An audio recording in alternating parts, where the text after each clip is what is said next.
So she's someone that worked with Tim Cook at 3 different companies going back to the early 1980s at IBM. And after Foxconn has these suicides and stuff, she comes out of retirement after working with Apple for about 8 years to lead supplier responsibility. And Apple really has an effort, like, we are going to improve the lives of our workers. Jackie refers to Foxconn workers and others as her clients, and she's really there to make things better. Apple wants to be a shining light for others to follow. Tim Cook says as much in an interview in 2013.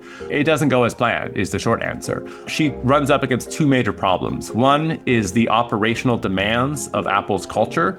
So when suppliers are trying to respond to Apple, they're just not able to prioritize worker rights the way that they would like to, because Apple, and the chapter is called Cognitive Dissonance, is basically demanding one thing and asking for another at the same time, and they're directly opposed to each other. And the suppliers are always going to prioritize meeting Apple's demands rather than making sure that the conditions are ripe.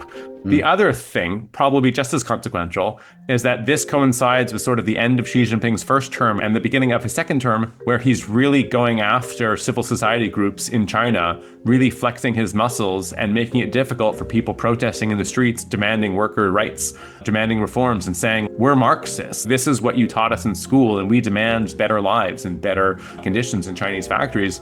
And Xi Jinping basically just makes that impossible. So the things that Jackie Haynes is trying to do basically are not able to be possible because of both Apple and Beijing. And she basically has to move on to other products. And then she dies a few years later, totally having failed at this project.